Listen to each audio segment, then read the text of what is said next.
All right. I am now joined by Dan Melo, who has appallingly never been on the channel before.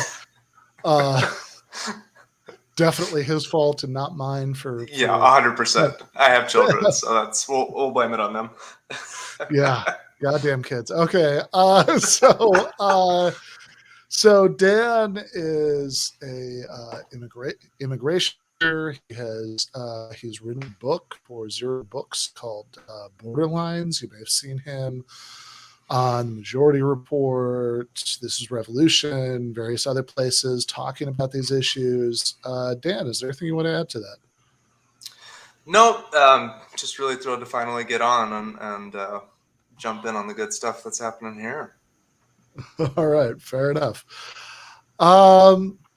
So this is this is one, actually our graphic designer Andy found this debate, and in some ways it's a little bit of a alien versus predator debate because both of them are libertarians, but I believe that one of these people is at least a consistent enough libertarian to be pro-immigration, and the other one is not, which is not an uncommon combination of positions, as incoherent as that sounds, right? We want like as little government as possible, but also we want the government to be like rounding up totally nonviolent people off the streets and taking them away from their families and deporting them from the country. Yeah. Like be as big as possible in this one thing. Yeah, exactly. I had a couple of years ago, I had a conversation with somebody who has that exact combination of positions, Stefan Molyneux,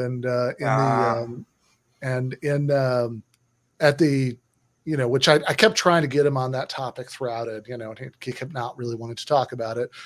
But finally I got him on it, and he was using all these arguments, all these like anti-immigration arguments about brain drain from third world countries, and about how like black people in the United States were going to be badly off because immigrants were going to take their jobs. And since the structure of the conversation, the debate, right, gave me the last word, that he went first, so I got to go last. The last thing I said was, okay, well, if you really think that we can suspend libertarian principles anytime would be good for black people in the third world, you and I might disagree on a lot less than I thought we did, right? But it just mystifies me how this works in anybody's heads, that it's we have if the top marginal tax rate is like 2% higher, that's like tyranny. But if we're like literally like scooping somebody up while they're picking their kids up from school and like we put them in a cage, then like that's just like common sense. I'll be honest, like I won't come too far ahead, but it's like Caplan really presses Wellman on a number of points, and the man is just completely incoherent at some stages. Of just like, I don't even know what you're saying now, dude. Like it's wild. And I guess it's because it just doesn't, you can't square those two things. Yeah, no, I think so. So yeah, this is going to be really interesting to watch. So let's get right to it. I have this queued up to start. There's some opening remarks we're skipping, but I think we're starting at the introduction of the two debaters. So it should be a good entry point. So let's get going.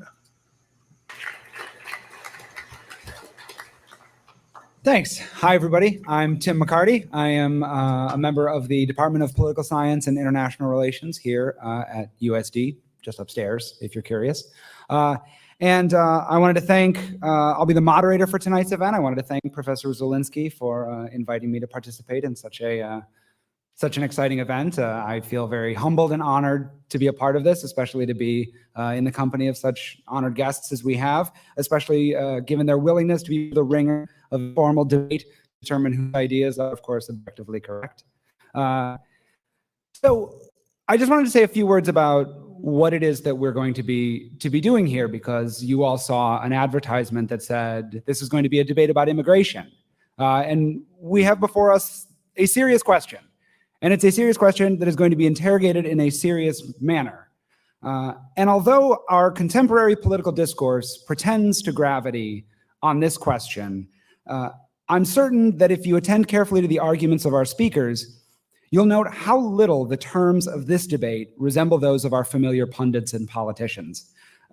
So for that reason, I encourage you to leave aside your assumptions about the terms upon which a debate over the question of immigration ought to proceed. Whether or not you find yourself changing your vote on the matter at hand at the conclusion of the debate, I should hope that the experience of participating in tonight's event will have the laudable effect of helping each of us re-examine the countless ways in which we thoughtlessly approach such topics on a day-to-day basis. It's not the mere shifting of policy or preference, but in the shifting of the terms of political discourse that we hope to produce true progress in our political society.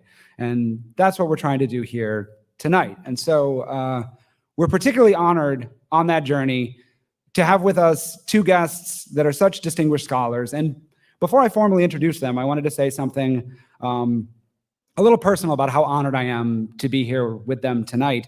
By pure coincidence, despite having met neither of them in person before this event, both Professor Caplan and Professor Wellman have appeared in my course syllabi and in my written work. Both of their names actually appear in the works cited of my dissertation. So if only from my own personal experience, I can say that they have wisdom that is worth attending to and taking seriously, that I think both as a teacher and a scholar and a citizen. So I hope you will find their ideas as edifying as I do. So first, Professor Bryan Caplan is professor of economics at George Mason University and the author of the books The Myth of the Rational Voter, Selfish Reasons to Have More Kids, and the soon-to-be published The Case Against Education, which is not what you think it is. He is currently at work on a nonfiction graphic novel about the philosophy and social science of immigration called All Roads Lead to Open Borders. He's also a prominent blogger and public intellectual who has published everywhere from MSNBC and Fox News to the Wall Street Journal and even the failing New York Times. Tonight, Professor Caplan will be arguing the affirmative side of the resolution, and his combatant will be Professor Christopher Heath Wellman, professor of philosophy at the Washington University in St. Louis. He's the author of 6 books, including A Theory of Secession, Liberal Rights and Responsibility, the forthcoming Rights, Forfeiture, and Punishment, and perhaps most interest to those of you in the audience here tonight, Debating the Ethics of Immigration, Is There a Right to Exclude? And I suspect some of those ideas will show up in his remarks this evening. Tonight, Professor Wellman will be arguing the negative side of the resolution. Now, our ground rules for tonight are fairly straightforward. There will be 10-minute opening arguments from each side. And after those 10-minute opening arguments, there will be 10 minutes of direct questioning from each side to one another. We're calling that the hot seat part of the debate. Following that, there will be 4 minutes of closing argument for each side, and then there will be 30 minutes for Q&A. So prepare questions for our speakers. You'll have the opportunity to participate at the end. And I think with that, we will begin. I'm going to turn the floor over to the affirmative side of our debate. Please conclude voting on the resolution. Now that your ideas will be influenced by the ideas of our debaters. So please join me in welcoming Professor Bryan Caplan.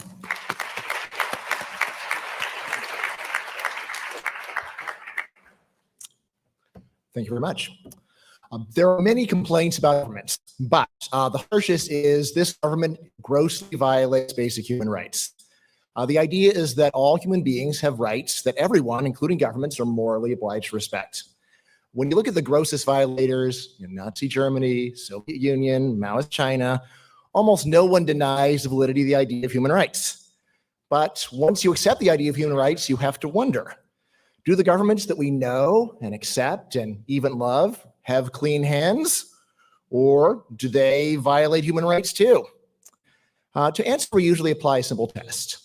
If an individual treated other people the same way the government does, would that individual clearly be a horrible criminal? So if an individual deliberately kills innocent people, he's a murderer, right? If an individual imprisons innocent people, he's a kidnapper. And if a government that does the same things violates basic human rights. And of course, the government can't justify its actions by just calling innocent people criminals, by saying, well, you're criminals because I said so. So if someone is peacefully living his life, then he is innocent, whatever the government might say. That, of course, is underlying the whole idea of human rights, because without that, there would be no human rights. Now, what does any of this have to do with immigration? A lot. Since we were in San Diego, I bet that everyone here has actually seen illegal immigrants with your own eyes, right? So now what are the vast majority of them actually doing? Well, working for willing employers, renting apartments from willing landlords, buying stuff from willing merchants, sending money home to their families, and they may even be sitting right next to you in class. They sure look innocent, right, and even admirable. But the U.S. government can and does forcibly arrest and exile them to the third world. Now, why can't they all just come legally the right way? Because exile is the default. Exile is the default. They're all exiled unless the U.S. government makes a very rare exception.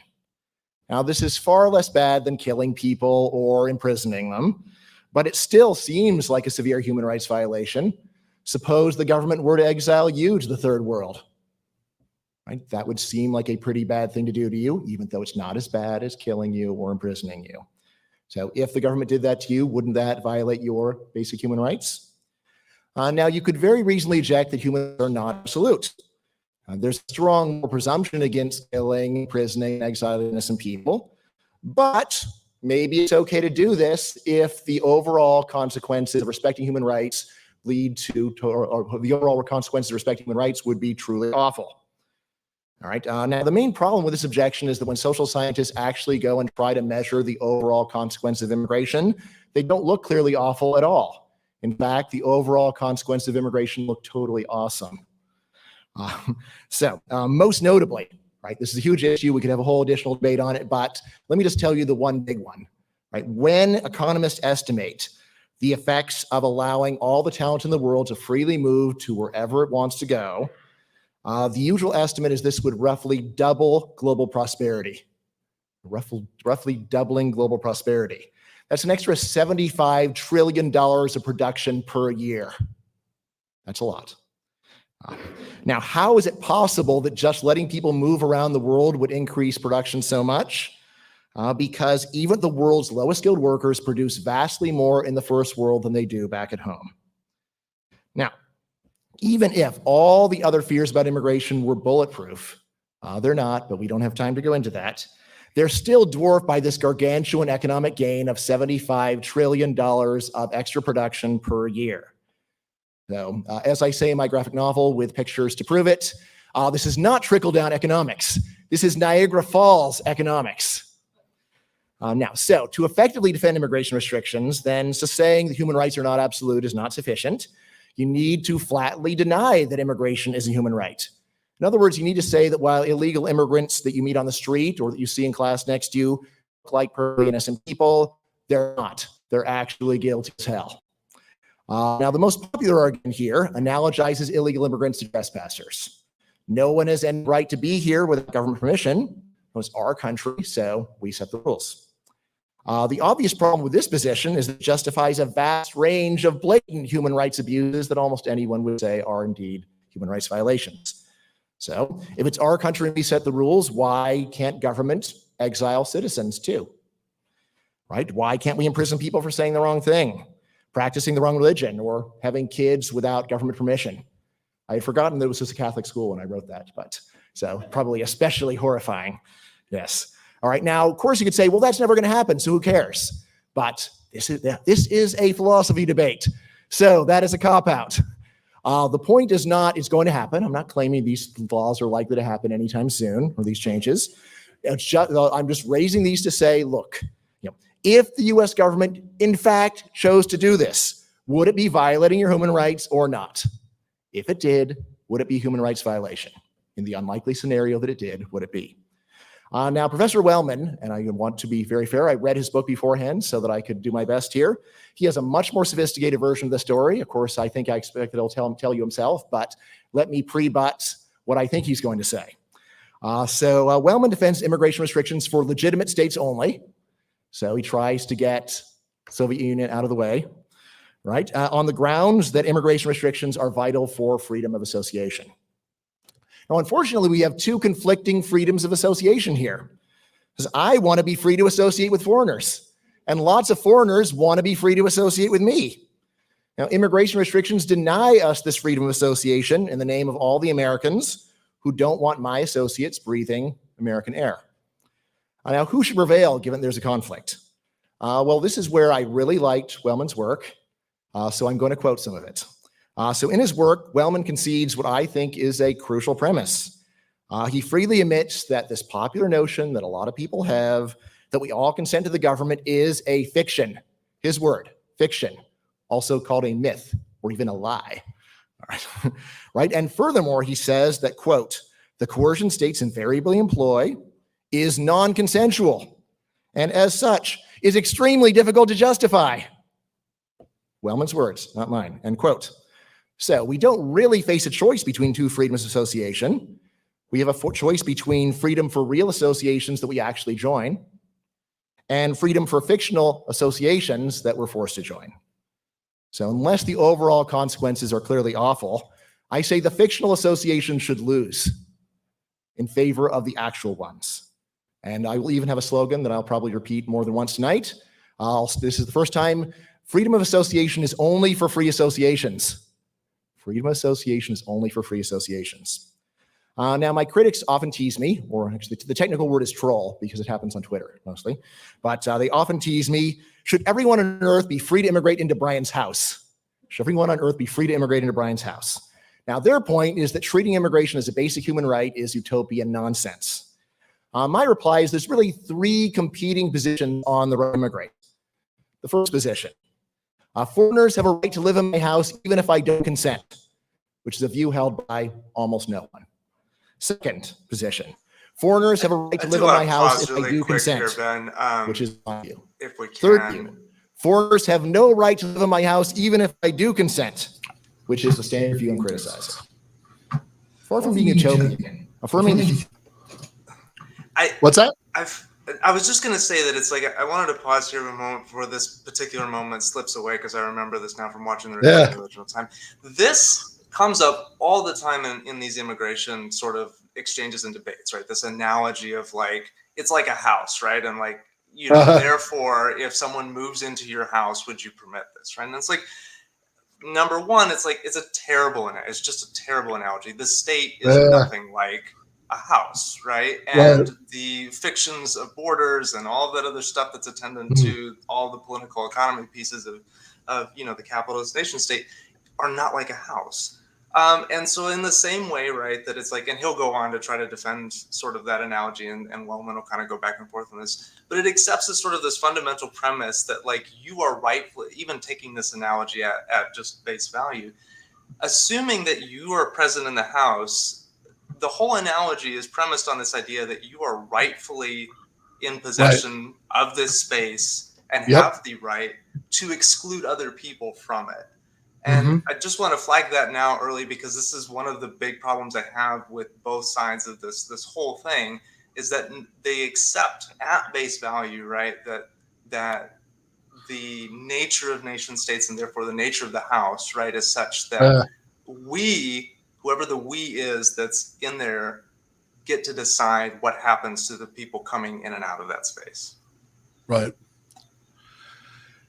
Yeah, I mean, in some ways, the house analogy, I mean, this is like, I mean, for one thing, there's a kind of suggestion that, like, I don't know, nationalities in some loose, weird sense are like collective people, right? Who can like, this could be our, you know, house. So like, we're like, this is, you know, like the America Borg, you know, like American territory is our collective house, you know, and it's like, and we're all a family, and yeah, exactly. And it's like, okay, I don't actually think there is an American Borg, so I'm not particularly tempted by that thought. But if I was, then look, I mean, if we're playing that ethno-nationalist game where, like, you know, where nationalities are collective entities, I don't know. I mean, at the risk of being petty about this, I seem to recall from my history classes, we stole the house in the first place. So, like, what are we talking about here? Right. Yeah, and it's like whether you, and you know, I think, and unfortunately, I think sometimes like that's just where the argument stops, is even if you push a little further and like, okay, well, historically somebody else was here, but it still doesn't answer sort of that foundational question of like, okay, who's in the house? Why are they there? And why do they get to make decisions about who else gets to be in the house? Right. Yeah. No, fair. Although I would also point out that if, you know, we were, like, you know, you probably know more about this than I do, but I mean, my understanding is that the polling evidence shows that the American public is actually much more friendly to relaxed immigration than you know, a lot of the discourse about this would lead people to think. Right. So, you know, even if we were the big family that, you know, decided whether to let people into the big house, you know, that would, you know, that would undermine that. Now, you know, somebody points out in the chat, you know, Caplan is saying the state is not like a big house, because Caplan wants to say, well, you know, only individual people, you know, have these kinds of rights of free association or whatever. So like you're, you know, person one wants to hire person two, even if person two isn't a citizen, then, you know, person three can't stop them. And fair enough, that is his view, which, don't get me wrong, is like much better than Wellman's view. Like, yeah, if I had 100%. If I had to choose between them. But that said, it's still a view that's based on these sort of fundamental assumptions about property rights, that, you know, about which I am not crazy. So what he said, which is very similar to the kind of thing Michael Huemer says a lot, and I think somebody in the chat earlier said that Cal was Huemer mentors. That makes sense, but in maybe the other way around, I might have got it wrong, but in any case, one way or the other, that like, so one of the first things Caplan said was, you know, he's introducing this analogy between like governments and individual behavior. So if it's wrong for individuals to do something, it's wrong for the government to do it. So so like Huemer has this example that he uses about, like, was it like the charity mugger, right? You know, there's like somebody who mugs you and then they give the proceeds to charity, right? You know, can they do that? Well, if that's not okay, right? You know, then why can the government tax you and, you know, redistribute your income, which might sound superficially compelling, but I would point out, so there's a really good paper about this. I guess it's actually a chapter of a book by this guy, Jesse Spafford, who I've had on the show before. It's from the Rutledge Handbook of Anarchy and Anarchism. It's called Social Anarchism and Rejection of Private Property, which is a name that doesn't really give you a very good idea of what the content is. But what Spafford does in this paper, this chapter, is he points out, hold on, we have a problem here, because the Huemer Caplan argument about the, you know, charity mugger and all that stuff, right? That it's like, oh, imagine individuals doing what government does. That would be bad. So why is it okay when government does it? That, you know, like, what is it that, you know, when a group of individuals call themselves a government, does something magical change, whatever? Okay, that, you know, there's some plausibility to that, but what he points out is you can just turn this around and say, well, hold on, what about, imagine, you know, like people outside of a context of a system of private property acting like private property owners. And he gives an example and says, well, imagine you have like a group of tourists like who are on like a boat tour, right? The whatever you call that, I'm losing the word, but the like a cruise, right? And the ship docks in this uninhabited island, and they're gonna like let everybody out to like look around. And one of the people on it says, no, I've decided that this is my property, therefore none of you are allowed to come on without my permission. And if you try to trespass on my island, I'm going to use violence to stop you, right? You know, I'm gonna like capture you and tie you up, right? To prevent you from doing that. Well, okay, we wouldn't think that's okay. So why is it okay in the context of people? Because that's what private property claims are, is a right to exclusive possession of somebody and to coercively exclude everybody else from use of that thing. And so at that point we have a problem, because like, well, okay, if we can't justify government, or property, then I don't know. I mean, we just, I guess we've like philosophically argued ourselves into a corner where we all just have to nobly starve to death, because like, so what's the alternative? We can't have any sort of system, right? So it's like, well, I think and like what Spafford himself would say is like, well, one of the reasonable conclusions you could have from this is just wherever the bar is for justifying one, that bar should be the same place for justifying the other, right? That they we need some kind of system to decide who gets to use scarce resources, but so we can't really decide it on the basis that people like Humer and Caplan want to, right? So we have to figure out something else. We just have to like think hard about what counts as justice and distribution and then enforce that. And so, I'd say like you can reasonably say, yeah, I mean, just saying, well, this is my so this is my stuff, you can't have it. Well, you're just kind of begging the question, why is that your stuff, right? Like why do you have more of a right?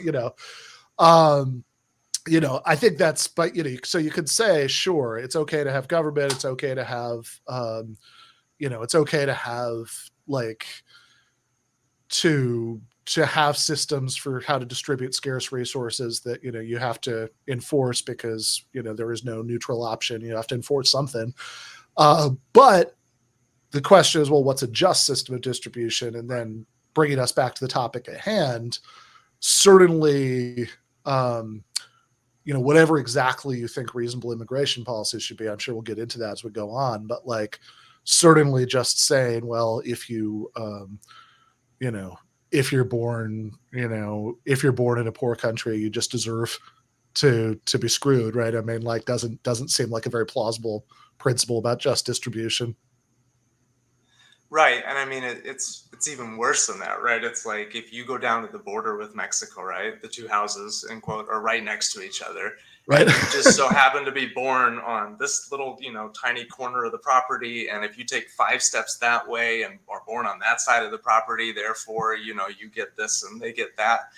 Of course, like, yeah, the minute you start like trying to dig in at that, it becomes incredibly arbitrary and nonsensical. But I think to your point, right, and I think Caplan doesn't do a great job, and I'll let him talk here and finish his thought, but it's like he misses that it's like, and Wellman does this as well, that it's like kind of the foundational question, or one of the foundational questions of politics, is where the individual stops and the collective begins, right, and navigating those two things back and forth. And so when it comes to this, it's like it's not enough to just say, well, there are certain aspects of this that are arbitrary, therefore we should rethink pieces of it. It's like, no, the whole construct, the house itself is arbitrary, and we got to start way back there, which, they both just jump way ahead to the present thing. But I'll let him finish his thought. All right. Yeah, let's go back to this. So let's see, we have share screen. All right. Human right to immigrate is just a moderate common sense position that when natives and foreigners voluntarily interact, strangers are morally obliged to leave them alone, unless, of course, the consequences are absolutely hellish. And this remains true even if the stranger is the government, and even if the government is popular. Thank you.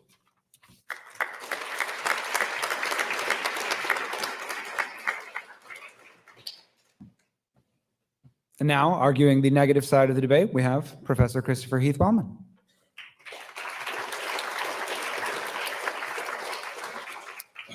Thank you very much, and thank you, Matt, for inviting me here. I'm thrilled to get the opportunity to discuss this issue with you and Professor Caplan. So I want to say at the outset that I'm not an advocate for closed borders. My parents are from different countries, and if it weren't for somewhat porous borders, I wouldn't be standing here before you. I actually think that most countries, including the United States, would be better off, and humanity as a whole would be better off if we had more porous borders.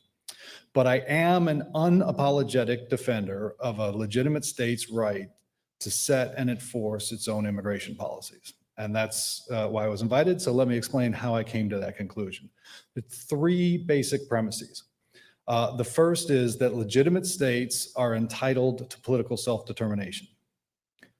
The second is that freedom of association is an integral component of self-determination. So if you don't have freedom of association, you don't have self-determination. And the third is that freedom of association includes the right not to associate with others.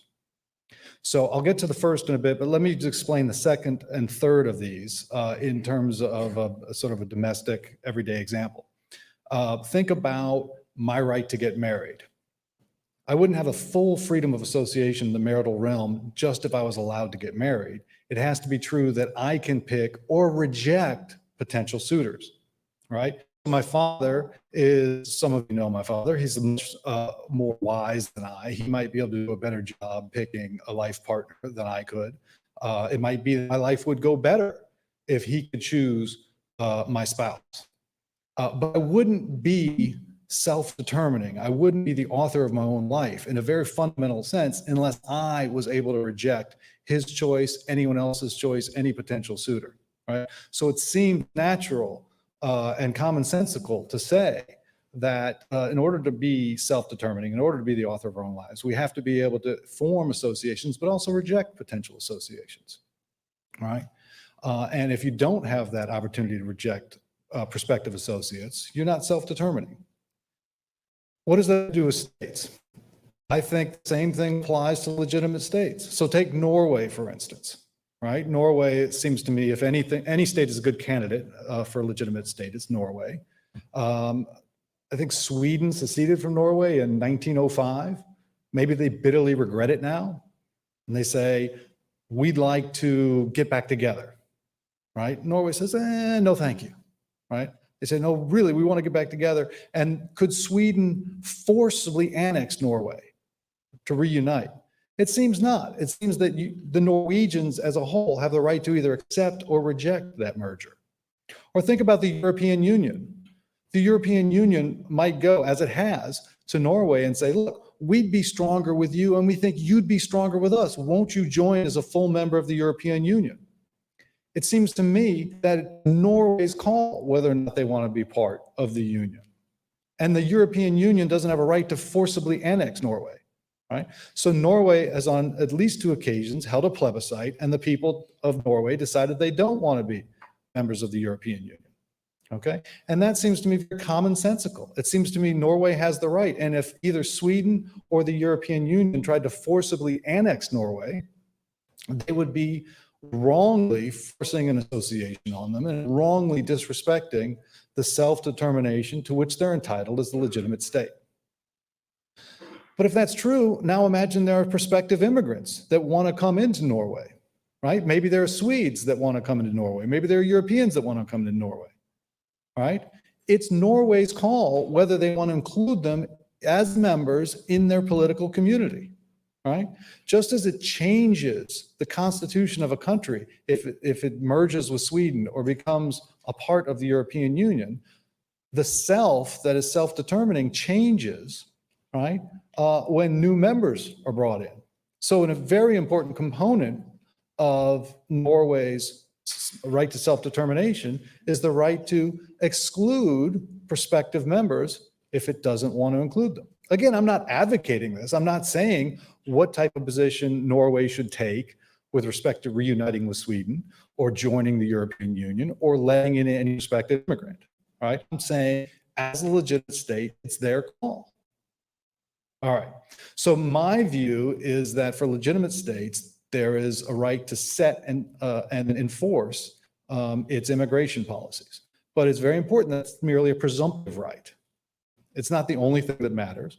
Bryan was very good to acknowledge that he's not an absolutist about human rights, and I'm certainly not an absolutist about political self-determination. So you might say, fine, Under ideal circumstances, maybe Norway has a right to set its immigration policies. But look around the world, Kit, right? We are far from ideal circumstances. And so many people are so much worse off. We're not just talking about Swedes who have a spectacular a standard of living, but we're talking about people around the world in developing countries who would go to extraordinary lengths and make extraordinary sacrifices to be able to live within the sheltered confines of a well-oiled liberal democracy in such an efficient government. And when you have people on the outside whose life prospects are so much worse off for no reasons of their own doing, it's just because they happen to be born on the other side of a border, surely global justice is more important, right, than freedom of association. And I have a lot of sympathy for this, right? But I do think that it may be that wealthy Western countries like Norway should be doing more in terms of global justice, should be doing more for the global poor. But what I want to emphasize is whatever those duties of distributive justice are, they're distinct from and can be kept separate from rights of freedom of association. So think about Bill and Melinda Gates, for instance. They're doing spectacularly well. I'd love to be part of the Gates family, right? Because they're doing so much better than I, does that mean that I have a right to join their family or they have to adopt my children? Presumably not, right? If they have duties to help people who are less fortunate than they can discharge those duties in ways other than integrating them into the family. They can transfer money out to others, right? This, again, just seems commonsensical. I don't know exactly what kind of duties of distributive justice the Gates have, but take your favorite theory, whatever it is, right? They can transfer that money to the people. They don't have to literally open their homes to people, no matter how desperate those people are. But if we recognize that commonsensical position in the domestic realm, why shouldn't we say the same thing in the geopolitical context? Right? Whatever we think Norway and Norwegians own to people who, through no fault of their own, are much worse off around the world, it doesn't seem like that debt has to be paid in the currency of open borders, right? The Norwegians may want to open their borders, and I have no objection to that, right? But what I'm insisting is that if they prefer to jealously guard their borders, they can discharge their debt by transferring money elsewhere or transferring resources or helping people or giving refugees the refuge they need elsewhere. All right. So even in the real world where we've got stark inequalities and perhaps very stringent duties of global distributive justice, I think that doesn't defeat the case, the presumptive right to exclude outsiders. 2 minutes. What about refugees? You can't just send refuge in a box, right? In the way that you can send money. So it looks like that might be a counterexample. It might be that, well, generally you can help those people who are less fortunate where they are, but you've got to allow refugees to immigrate. I don't think so, right? I agree that we can't turn our backs on refugees. But what refugees have a right to is refuge. They don't necessarily have a right to be permanent members of our society. So if refugees can be helped where they are, right, then you should do so. If they can't, you may allow them temporarily into your country, right? Try and fix the problem where they are. And if you can fix it, there's nothing wrong with returning them. So think about the Kurds, for instance, in northern Iraq, who were vulnerable to genocide by Saddam Hussein's Ba'athist regime, right? They certainly needed protection. One of the things you could have done is allow all the Kurds to migrate to the United States. The other thing you could do is set up a safe haven with a no-fly zone in northern Iraq so that they are in fact secure where they are. And if there are plenty of cases where you can't do that, and then you can go in and maybe restructure things there. And you say, well, isn't that contrary to your principle of political self-determination? No, because I think the only states that are entitled to political self-determination are legitimate states. Any country which is either causing or failing to protect those people who need refuge are not legitimate states. To conclude, I'm not interested in excluding folks. I wouldn't advocate for it, but I do believe that legitimate states have a presumptive right to exclude outsiders. And surprisingly, this right is not defeated even in the case of stark inequalities or necessarily defeated when there are refugees on the outside. Thank you. All right, Dan, thoughts? All right, so just to start at the top, like he never once, and he actually I think sort of comes back to this at the very end of this debate, to give him a little bit of credit, but he never once just lays out what he believes a legitimate state is, right? So like why, for example, he would consider, say, the U.S., or let's use one of his, right? Why Sweden is a legitimate state that can exclude people, but I suspect he would have said like, you know, Iraq and Saddam Hussein not, right? Not legitimate state, therefore, I think someone pointed out in the chat, like we could even invade them, right? Because they don't have the right to political self-determination. So there's just like no framework from which you can even work off of, even in his worldview, because you don't know what is legitimate and what is not and who sets that. I also think that it's just a massive, massive logical leap to go from saying, hey, you can't force me into these relationships as collections of people, to then saying that it's like, okay, well, therefore you have the right to exclude however you want, whenever you want, right? And he uses this like example of marriage that, oh, if you know, my dad couldn't tell me, like it would go against my right as a self-determining individual to force a marriage upon me, right? And I think like the materialist leftist perspective is like, hey, it's not just that we have to examine whether or not that's a justifiable thing, but we have to go back another step and figure out, who gets to make that call in the first place, right? And in my book, I talk a little bit about, he's a current Frankfurt School, whatever edition we're on now, philosopher Rainer Forst, who has sort of a working off of Rawls's theory of justice, right? Talks a little bit about like, if you imagine a pie, right, in terms of just simple distributive, you know, economics and politics. If you talk about a pie, a lot of us, and this debate notwithstanding, it's like that there is always this focus on how evenly the pie is distributed amongst the kids, right? So if mom's cutting the pie, it's like, all right, well, who gets what piece and why? But there's actually a second question there, and it's like, why is mom the one that gets to decide that? And it's the same thing in the immigration context, right? That it's like, he acknowledges, right, that the self, you know, this loose grouping of people, you know, in the American context across a whole swath of ethnographies and, you know, socioeconomics, there is no us in that picture, right? It's really like a very sort of narrow set of people who hold power and influence over the sort of collective policy. I don't get to set immigration policy. You don't get to set it. None of these jokers get to set it either, right? And even if we wanted to, there's not just a way to just like flip that over. So to jump to his like Bill and Melinda Gates example, it's like, it's not just about whether or not you could force yourself into their family, right? But the critique, the Marxist critique, I think, is, wait a minute, why do Bill and Melinda Gates have all this money and get to decide who's inside and outside of their family in the first place with respect to that money? And so same thing with immigration, right? It's like, who's getting to make the call on who's included and excluded? Yeah, I mean, I think that the point would just be,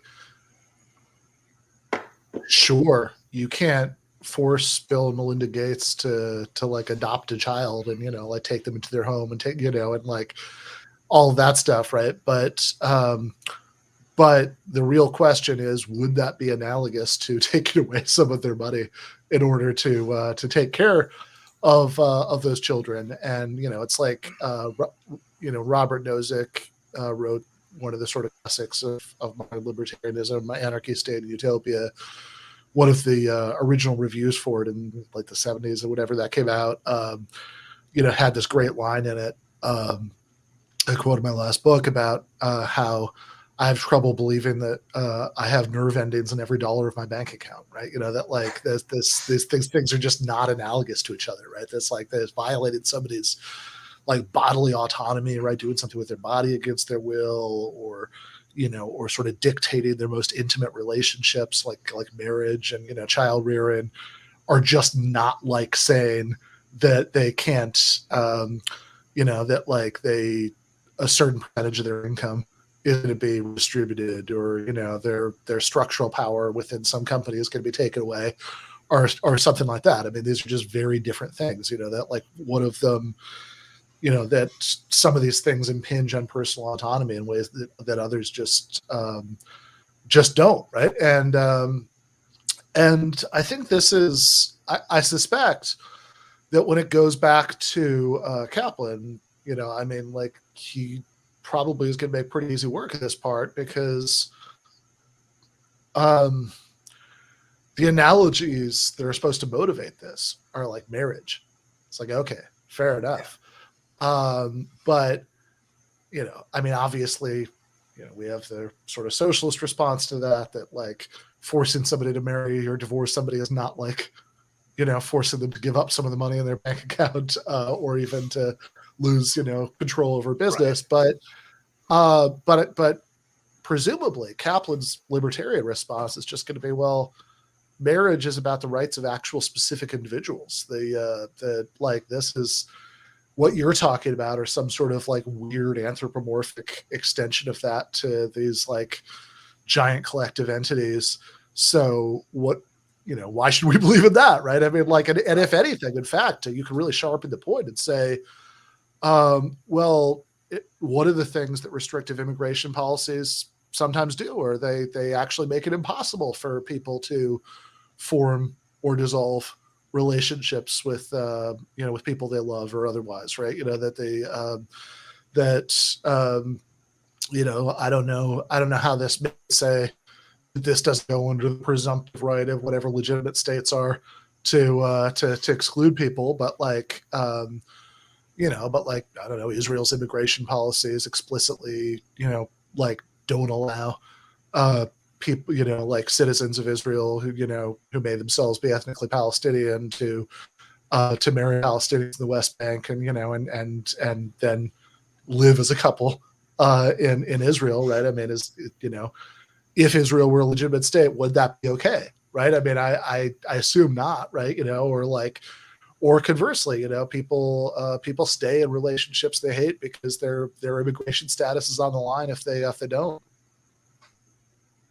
Yeah, absolutely. There's there's a whole category of benefits for people who are in abusive relationships that can't readily leave them, right? There's a whole dance to be done with that. At any rate, it just, Wellman seemed like he's just, because rhetorically, like, he's very smooth. He doesn't quite have Caplan's smugness. He seems like he's positing just like really sound, like, this is just common sense stuff, guys. But it's like, if you scratch at it even a little bit, it's just like, but where are you even starting from? It's just states all the way down sort of thing, like turtles all the way down. It's just states all the way down. Yeah, no, absolutely. Other thing I just wanted to notice about this is that it's kind of crazy that that Wellman, the libertarian, also seems to be much friendlier towards imperialism than he is towards immigration.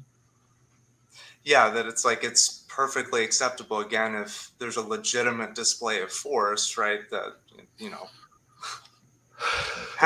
if the country is not legitimate, then yeah, by all means, as a collective, we can commit something borderline, genocidal. But yeah, well, because his actual example was Iraq, so that's a pretty grim, like, positive example for him to bring up. Yeah. And also, by the way, I will say this came up, of course, this year in the context of the war in Ukraine. I really hate this phrase "no fly zone," since the way that people like Wellman in this case talk about it is like, it's almost like we're talking about like a magical force field that we erect in a country. There, it's a no-fly zone now. Yeah. The Wizards have put it up. Yeah, a no-fly zone just means a policy of shooting down planes in a certain area. Like, it's not literally means blowing shit up. Like, yeah, exactly. So it's like, if that's what you're advocating, maybe say that and don't don't hide behind the euphemism. and yeah, it is like a particularly crazy. I mean, I think in certain ways, it's actually I mean, I guess it really goes back to that key point about the sort of giant collective individuals that he sort of thinks nations are. That, like, well, if a state is illegitimate, then therefore it's totally fine to, bomb, invade, whatever, in order to bring about good results. That, like, because presumably most people, which I'd certainly include myself, who think that. Who think that military intervention is almost always unjustified. Like, that's not because, like, it's not because, like, I think that Saddam Hussein's government was particularly, good, right? That it's that the like the Iraqis themselves, right?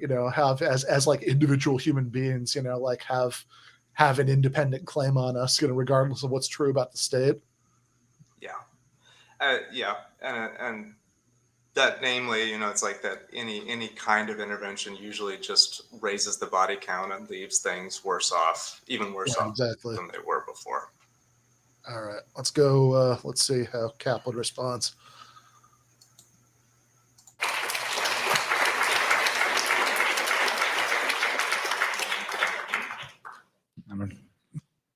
Is this working? All right.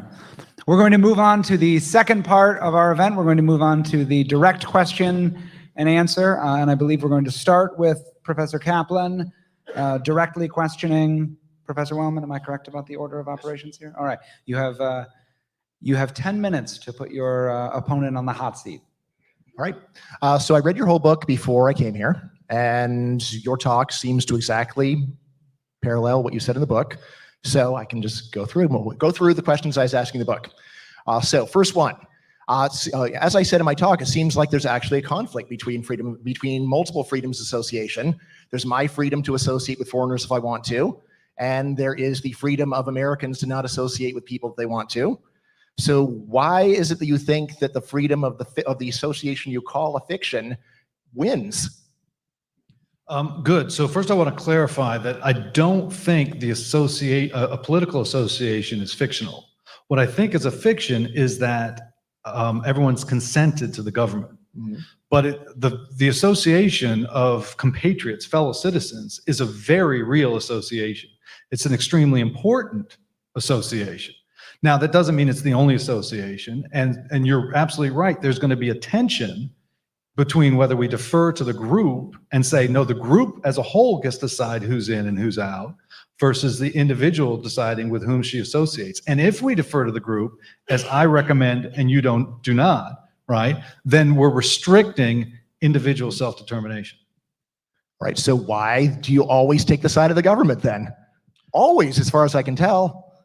Good. So I don't always take the side of the government, and I would start. Or when not? These are good. So I start with a presumption in favor of the individual, right? So it seems to me the only thing that morally matters ultimately are individuals. States are extremely important, but they're important instruments for individuals. So I start in your corner. So why in this context would I move, right?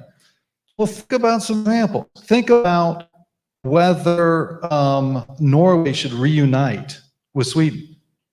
Is that something that any individual should decide, or is it the people as a whole, right? I think they're right to have a plebiscite, and no one individual could veto it.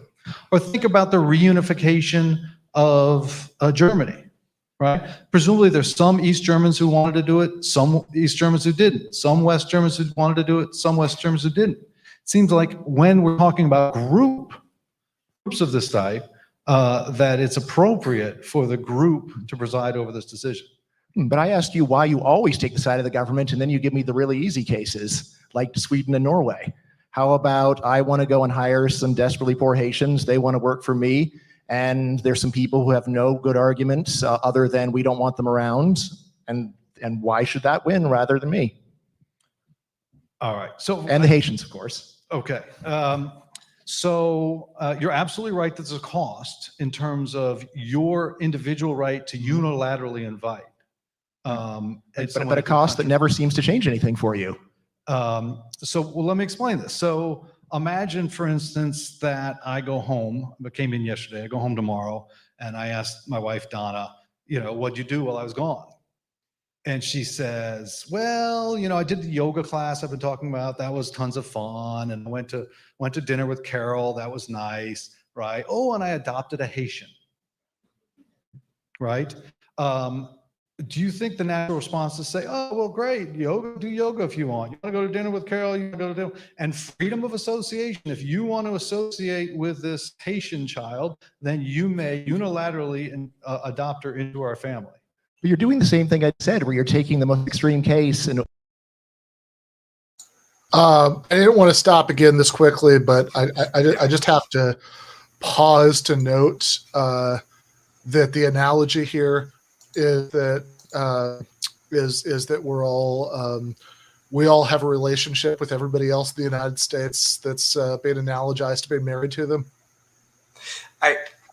That's my best guess, and that therefore we're juggling all of these relationships harmoniously.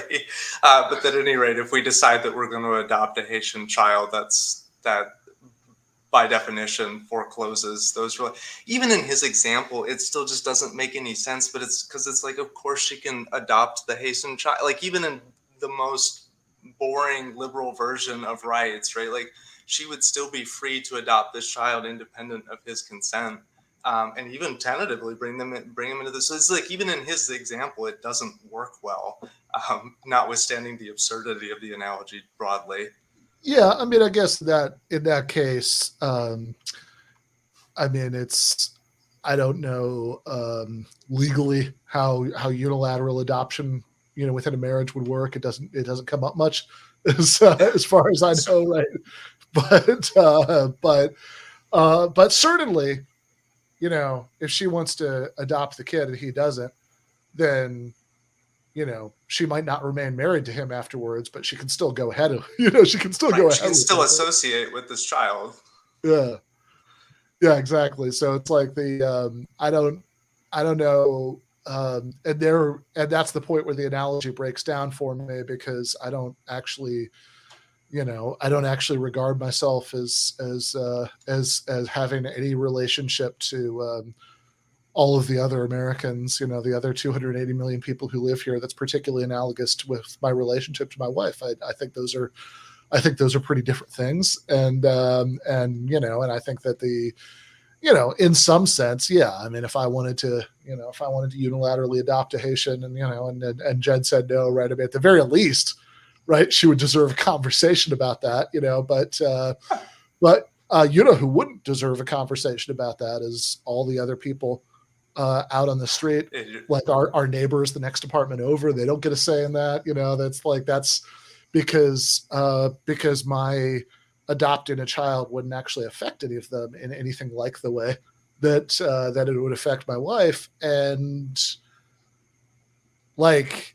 so if you're going to say, I mean, I'll start making marriage joke here, but I mean, if you're going to say that this is similar, it's like, well, how is, spell it out for me, right? How is it, how do you think, are you going to, in other words, this is a point where I would actually really like some practical politics injected with the philosophical abstraction to tell me, okay, so how does the rest of the analogy go here? Is is this going to be some sort of right wing argument about immigrants burdening the the welfare state that so it is bad for all of us, or what is it? Because without some argument like that, it's really hard to say why everybody in the United States should have a say in whether any particular person can come in that's remotely analogous to members of a family, having a say about who joins the family.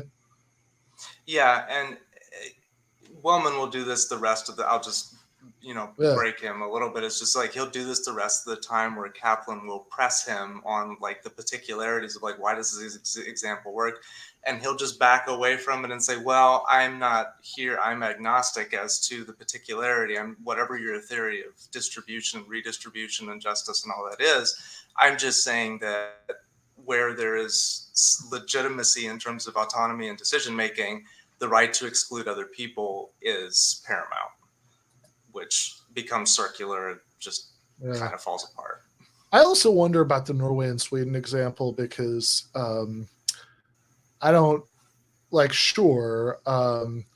There are all sorts of reasons. I don't actually know that how useful, right, the sort of anthropomorphic analogies he's using are, but there are all sorts of reasons why like forcible annexations are generally bad. But I also wonder about it though, because it's like, okay, so is it okay for federal governments to just decide that like certain states are no longer part of the United States? Because I mean, it would, you know, on the face of it, it seems like the free association argument would, you know, I mean, it's got to cut both ways, right? I mean, that like if you have that's the whole point, right? You know, you have a right to exclude, right? So it's like you have a right to get married, you also have a right to get divorced, right? But that nevertheless, right? Like the people in those states should have some level of like non-negotiable say over what happens to them. Yeah, I mean, I would or out. No, exactly. Like the individuals, like I'd worry about the right of the individuals, but I mean, I'm not at all worried about the free association rights of the country, right? I mean, it's like if somebody is like, if Bob is really unpopular, we shouldn't all just get to vote him off the island and say that, you know, Bob is no longer a U.S. citizen, right? You know, like I would actually say that, you know, that Bob, all else being equal, right, has an intrinsic right to remain that, you know, regardless of whether his fellow citizens like him and right, like him or not, like that he has a veto, sort of a unilateral veto, if you will, over that level of exclusion. Yeah, exactly. Yeah, this is a so yeah, it just seems like, yeah, sure, saying we're not going to annex a country against the will of the majority of that country, great, I'm with you. But like, is that really a consequence of this kind of analogy about individuals associated with each other? And if so, then why doesn't it go the other way, or does it go the other way? Right? I mean, like is you know, would Wellman be okay with you know, with saying that, you know, that we should get to, you know, we should get to vote individual citizens off the island or individual states out of the union, you know, that like, which would be like very strange and radical positions, which maybe he would defend. But I mean, like he's really leaning on the commonsensicality of saying like, you know, Sweden can't just force Norway to reunite with them, which is, you know, uncontroversial. But I mean, if he's going to say the reason that would be bad is that states have rights that are exactly analogous to the right of individuals to associate with each other or not, then he'd have to embrace the rest of the stuff too. Right. And I mean, just to point to a quick historical example, it's like in the early, I want to say, Depression era, there were actually laws on the books that allowed the government to denaturalize women, so strip them of U.S. citizenship if they married an immigrant. And it happened. It was a real thing, right? And so that is basically what Wellman ends up propping up then, is that like, okay, well, if a certain legitimate, in quotes, body gets to decide these things, then the natural, like, logical conclusion is that they can choose who they exclude without any pushback or repercussions. So yes, the government of the United States was perfectly legitimate then, and its ability and power to exclude women who married immigrants. Right. Which I don't think is a position, to be fair, like, I don't think that's a position I'm sure he holds, but it's a logical like, conclusion of his position, I think. Yeah, exactly. Like, you know, he might say he doesn't recommend it, but I don't know that his position allows him to say that that's a violation of those women's rights. Yeah, to participate in the political body that way, to be excluded to that degree. Yeah, no, exactly. So it's like, I mean, I'm sure he could just say like, well, that seems mean, right? But like, is it actually is a legitimate state that had the, you know, whatever he considers a legitimate state to be, right? Like, would a legitimate state that have that policy be violating those women's human rights? And it doesn't seem like he's left himself a lot of room to say no. And by the way, I also have a bunch of questions about secession, right? Which is, again, like, it's one thing to say don't annex countries against the will of people in those countries. That's a little easier because, like, I think in the vast majority of cases we'd all agree with that. But like, it's a lot, you know, again, on a common sense level, the level at which he's appealing when he uses these Sweden Norway examples. You know, the idea that the right to secession is at least a lot more controversial and, you know, in famous historical cases, I think not good. But anyway, let's keep going. When my question is, how come you always side with the government every single time? What is a case where you would ever side with the individual against the government when a foreigner is involved? I want to associate with a foreigner. When do you ever say the government should just shut up and get out of the way? Okay, good. So let me there is a case where I think freedom of association at the individual level prevails. And that's been, the stakes are so high for the individual and it's not damaging to the group. That would be family reunification.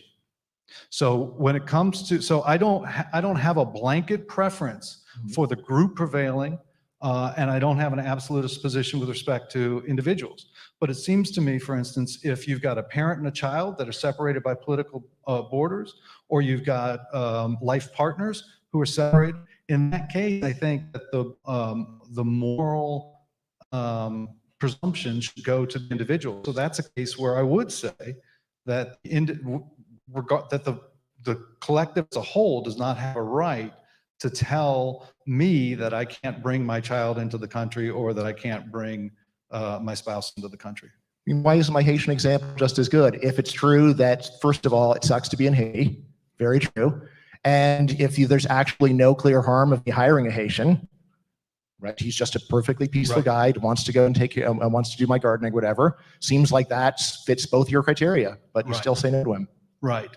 So your view, be careful, right? Because your view is not just that you may invite a Haitian to the country. You may invite all Haitians into the country. And you might invite all sub-Saharan Africans into the country, right? And it seems to me that this would have profound implications for our political community, right? So an important part of self-determination when self is a group is determining who the group is.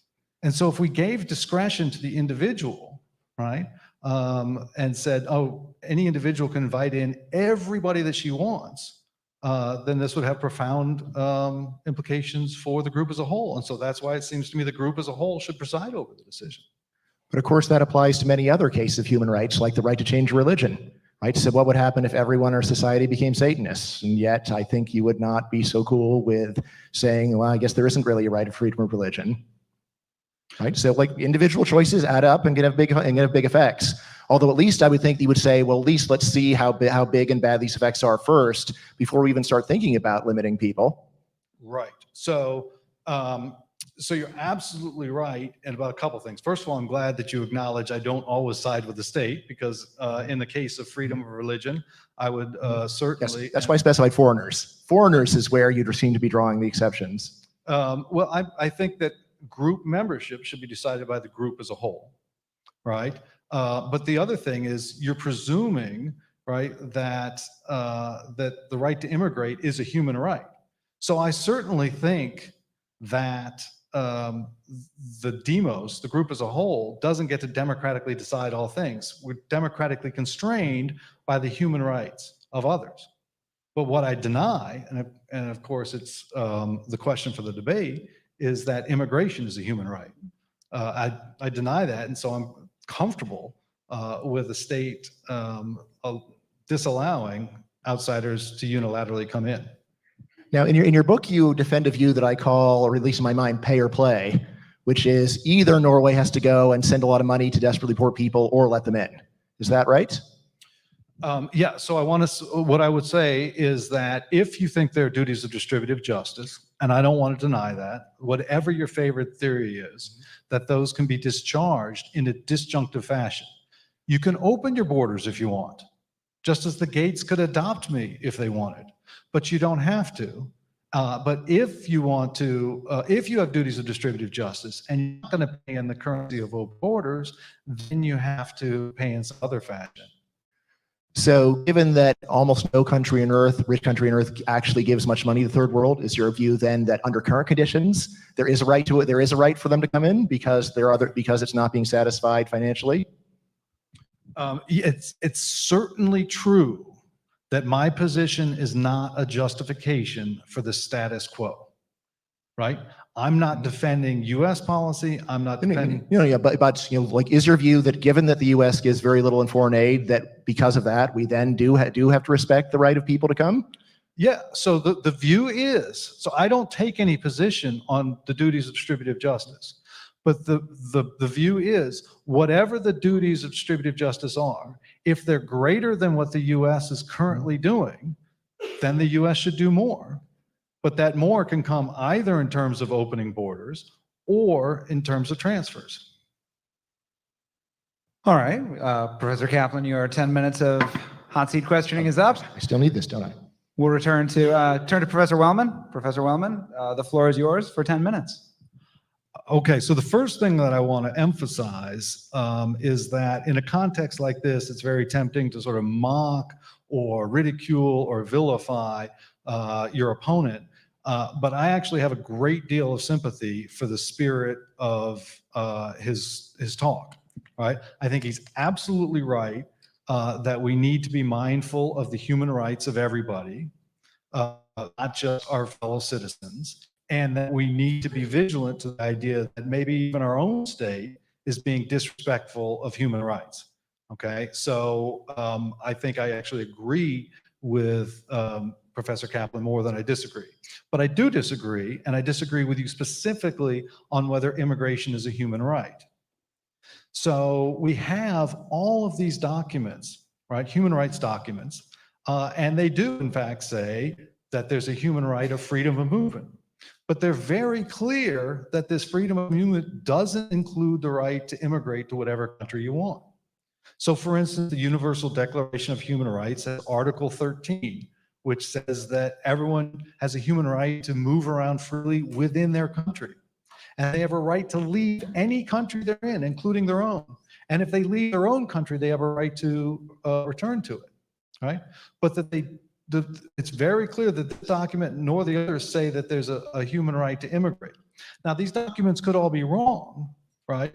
But I'd like to invite you to explain why they are wrong and why that the human right to freedom of movement must be understood so expansively, and these documents all got it wrong, so that they include the right to immigrate into any country that people want. All right. I mean, I'd say, first of all, we should not be in any way surprised the documents are wrong, because some of the worst human rights violators in history were the key signatories. Soviet Union, most obviously. So that, that the documents would not really be very reflective of a real respect for human rights is not very surprising. Why is it that so why interpret the right of freedom of movement so expansively? Well, because the right to travel freely within the country is not very valuable unless the country is a well-developed country. So it's better than nothing. But the right to travel freely inside of Haiti, that's not so great, right? Like someone would say, look, make the most of your opportunities here in Haiti. All right, I've done that. It still seems really crummy. I'm not satisfied. Why can't I just go and take a job on Bryan, who's perfectly eager to hire me? Okay, good. So I agree that some rights might not be so valuable, right? Rights can be more or less valuable, but that doesn't mean they're being disrespected or that that's the problem, right? So the problem with Haitians' rights, and I think that's an excellent example, is not that their freedom of movement is problematically restricted. The problem is they have such few opportunities for a good life, right? Well, yes, because almost all their opportunities are in other countries. And that's going to change. You can go and say, let's go and make things better in Haiti, but I don't see that happening. But there's some very interesting work done. So something like 80% of all Haitians with a middle-class living standard don't live in Haiti, right?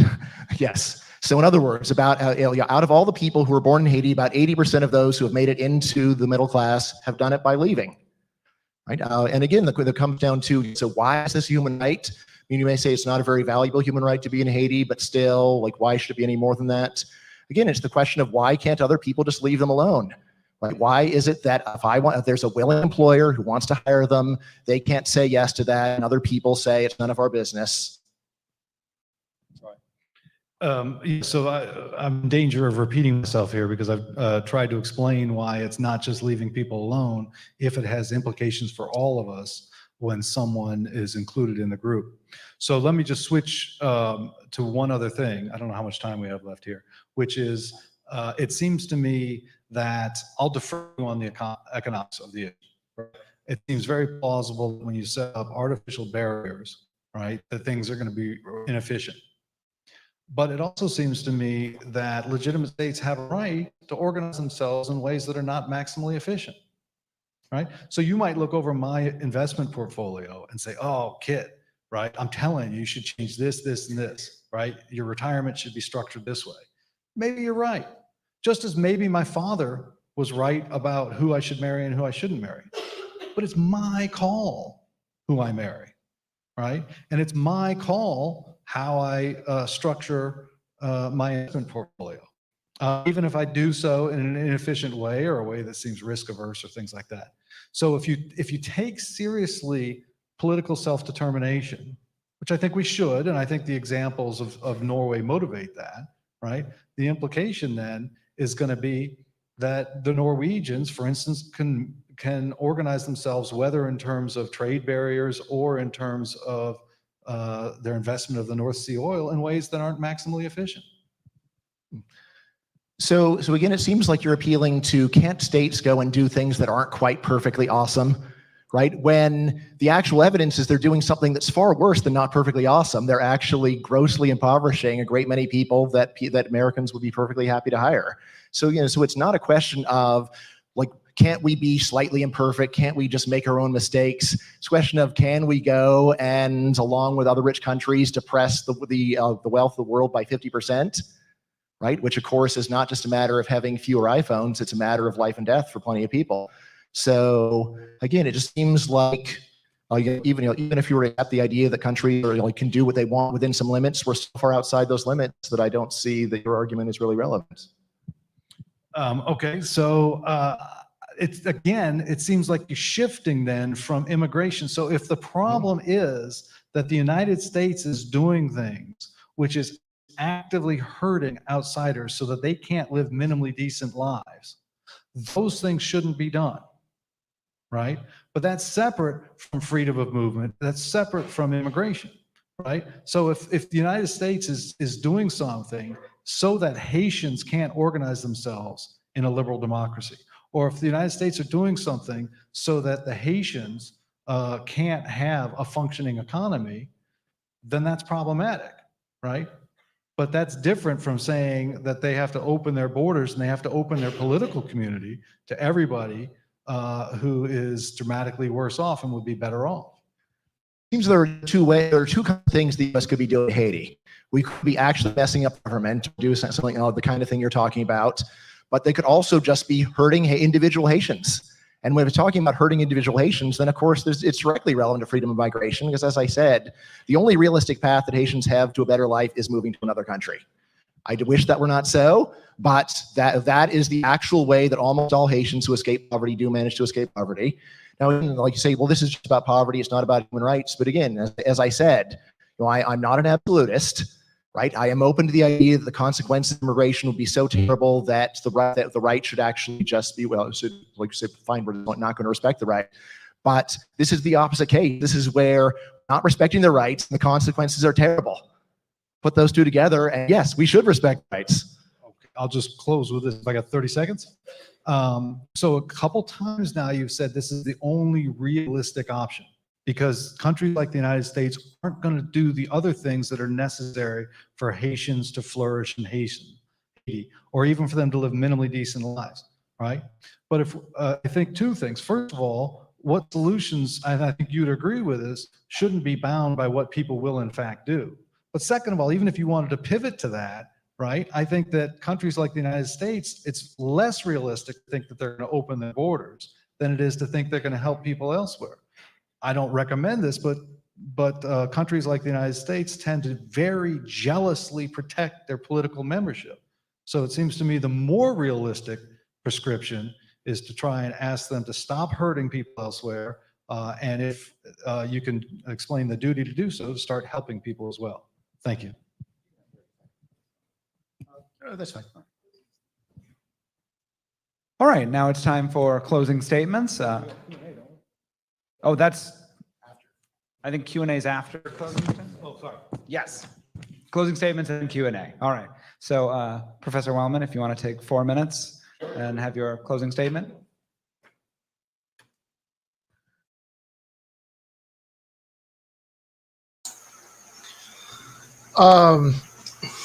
It is one big observation about this before I throw it back to you, Dan, is that this is a slightly strange debate in terms of the degree to which all of the sort of questions about the real world are sort of being bracketed, but sort of not. Like, because we keep on bringing up Haiti. So it's like Pascal Robert right now is just like mad and he doesn't even know why. I'm just like, why is everyone shitting on Haiti today? It just feels a great disturbance in the force. Yeah. Yeah, exactly. Yeah. So it's like, okay, if we're going to keep bringing up Haiti, then one, I know all of this, I guess, is a little bit orthogonal to the subject of the debate, but I mean, you know, just because I don't think either of these guys are really quite going to acknowledge this. Yeah, why is Haiti so poor? What happened there? Like, it seems like maybe the fact that the majority of the population lived in slavery, they had a revolution, and then they were shaken down for well over a century by their former slave masters for reparations payments for like the opposite of the kind of reparations many people would advocate now, right? It probably has something to do with it. Probably also has something to do with it. And maybe this actually gets a little bit closer to the sort of nub of what they're talking about, that the United States has invaded Haiti several times, that they're and supported, military coups in Haiti. That as recently as 2004, the elected president of Haiti was removed and put on a plane by U.S. Marines. That a few years after that, during the first term of Barack Obama, this was in the WikiLeaks documents, that there was an initiative in Haiti to raise the minimum wage there to the princely sum of, I believe, about $5 a day,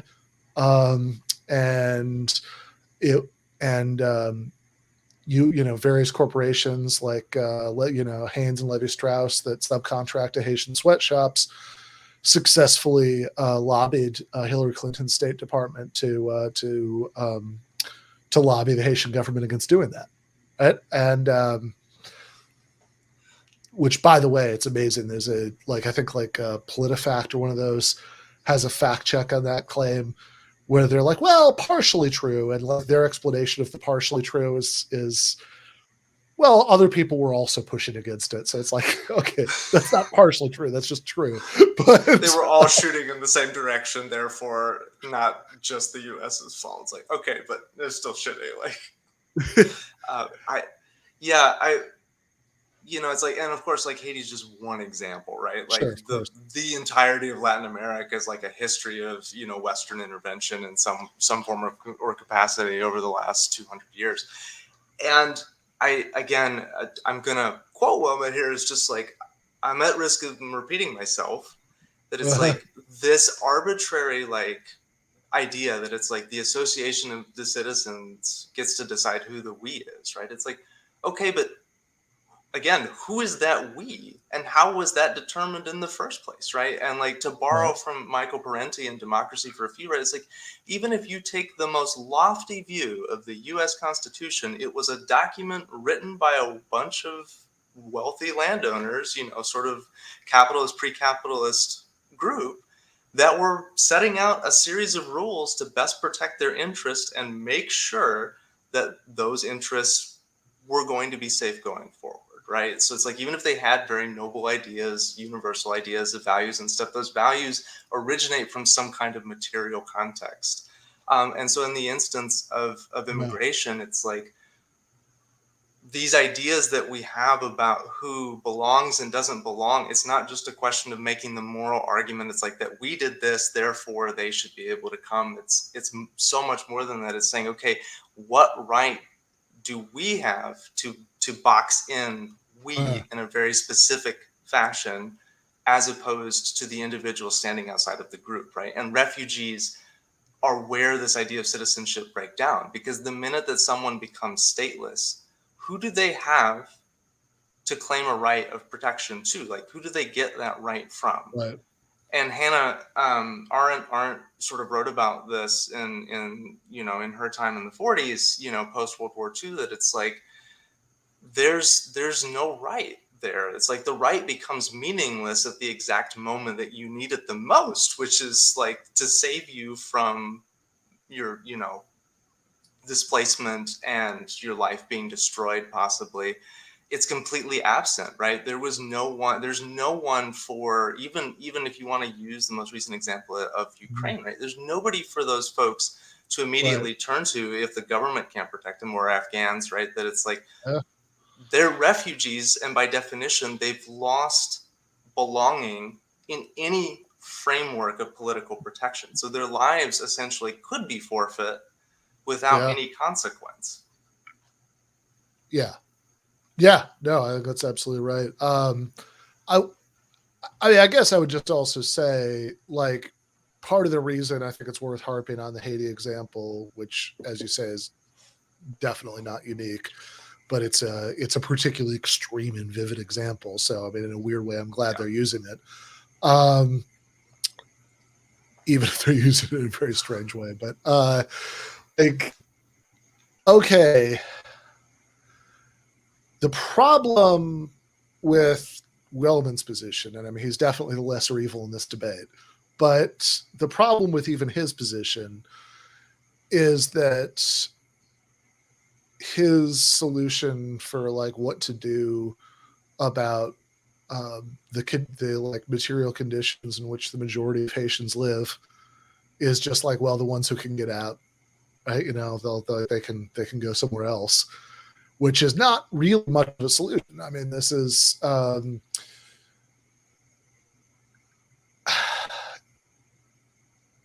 like, no, I mean, that's not gonna. Yes, Haitians who come into the United States, should be welcomed, and shouldn't be persecuted and harassed and all that, right? That's all true, but that doesn't actually solve poverty in Haiti, and it's pretty cold to, like, act as if that is a solution, because if that's as much of a solution as you're willing to offer, then you are just essentially telling the majority of people to deal with it. And so that's one thing, that, like, I think, even though, I guess, again, at least relative to Wellman, Caplan's at least relative to Wellman, Caplan is is lesser evil. I mean, what he's argued for is better, but, like, it's still not great. But also, I think it's actually pretty relevant to the immigration issue too, because for two reasons. I think one, just the sort of I think it really underlines the inhumanity of the kind of restrictive immigration system that we have, right? Because it's like, well, you're going to stomp around the world doing things, particularly in the backyard in Latin America, that are going to make people miserable and endangered and want to leave. And then you're not, you're also going to keep them out of the safer territory, right? Like it compounds the injustice you're doing to them, but also because it is going to be pretty relevant. Because, like, if the plan is just that, like, everybody everywhere in the world that's worse off is just going to, like, move to the United States, that's, like, legitimately not a practicable plan, right? I mean, that wouldn't work.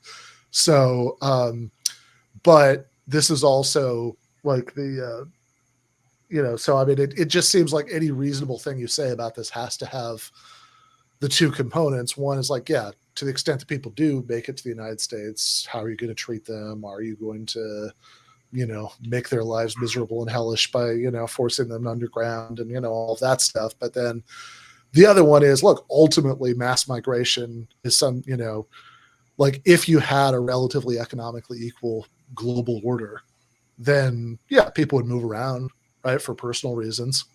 But you wouldn't have any sort of intrinsic mass traffic in one direction or another. Yeah, and I mean, like on a very small scale, and it's an imperfect example, but like, is not sort of like European Union, the United States already sort of that thing, right? That it's like I can go anywhere, I can freely move about within the bounds of the country, whether that's North Carolina all the way out to California, right? Depending on any number of reasons. It's not to say that there's never been mass migration within a country, right? Sure. It's like we already actually have this notion sort of baked into even some of the normative, like capital liberalist states. But of course, like you point out, right, it breaks down and it becomes completely ineffective when the drivers of migration are massive things like economic deprivation and destruction, actual war, deprivation and destruction. Then it suddenly becomes a question of like, okay, well, what do we do with the leftover humans from those things? Right.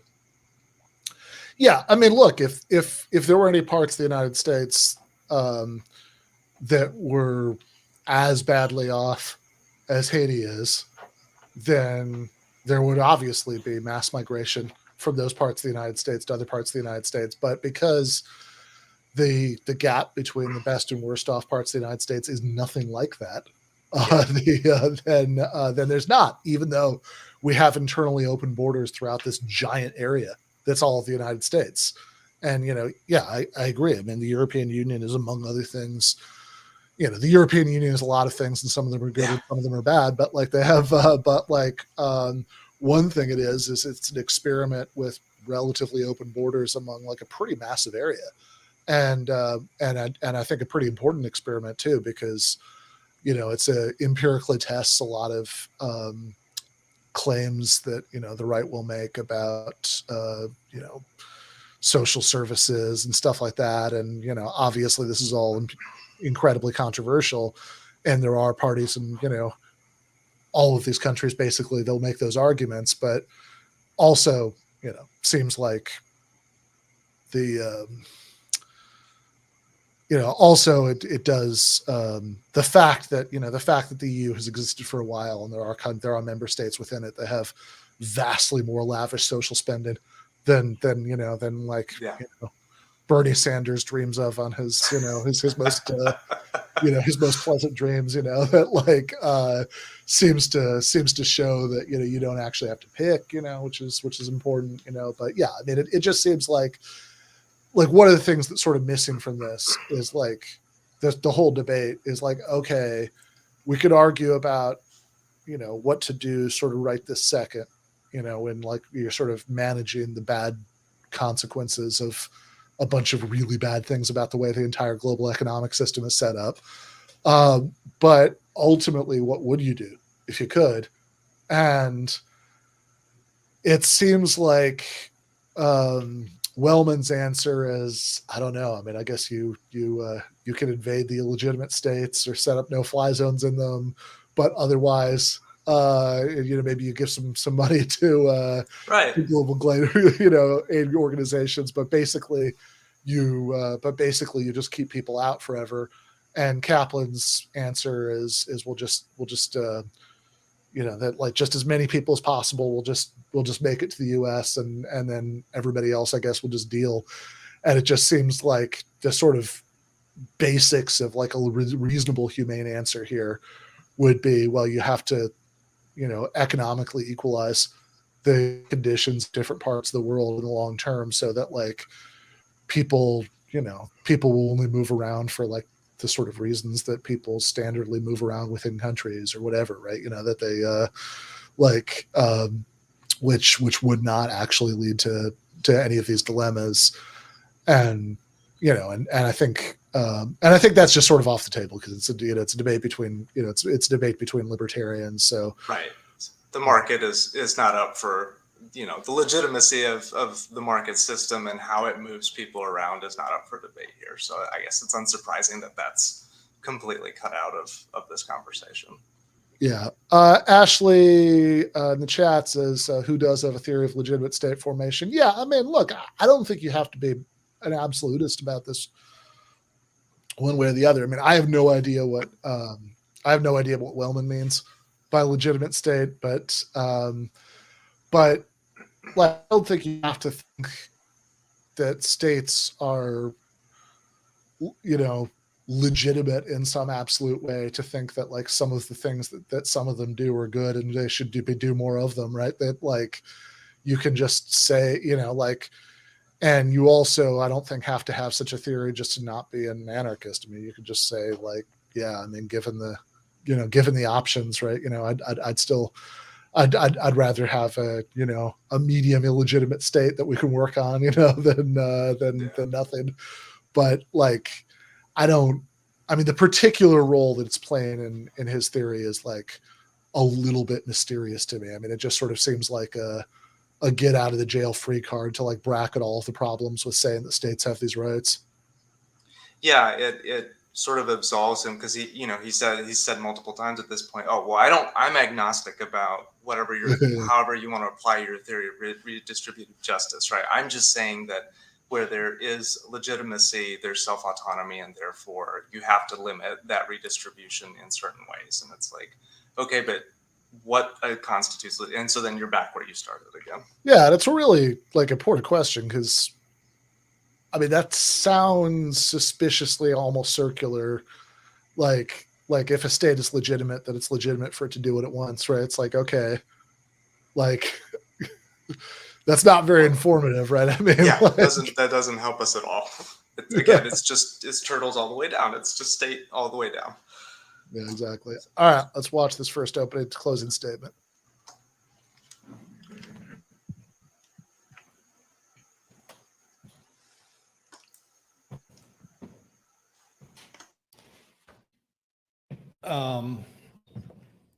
So in that interchange, it might be easy to infer that Bryan cares about the absolute poverty of people in Haiti, and I don't. And I want to emphasize that's not the case at all. I'm not trying to defend the status quo. I'm not trying to say that Haitians don't matter because they're foreigners. What I want to say is that no matter whatever theory you have about how much is owed to the Haitians in terms of the United States stopping what it's doing to harm them and starting to do to help them, fine. But this can be explained in terms other than open borders. Second thing, I'm not recommending that these duties be discharged in ways other than open borders. I'm just pointing out, like the Gates family, you have the option. So if the Gates family want to be like Brad and Angelina, except for they've got the resources to adopt 1,000 children, fine. Godspeed. God bless them. I have nothing against that, right? All I'm pointing out is that the Gates family want to help in other ways, and of course they are helping in other ways, right? Then that's enough, and they're entitled to their freedom of association. And I want to say the same thing about the Norwegians, right? So you might come to me and say, look, how is this just? How is it just that the Norwegians have so much? These people just happen to be born in Norway. And then the people born in Chad have so little, right? That's not right. You're going to get no disagreement from me. I'm not trying to say that it's right. I'm just saying, okay, tell me your favorite theory, right, of what is owed, and then I'll tell you, fine, the Norwegians have to do that. They have to pay that. And they can open the borders by all means if they want to. But if they prefer to pay in other terms, they can do so. So there may be very demanding, very stringent duties of distributive justice, but it's a disjunctive duty and it can be paid in multiple currencies. Thank you.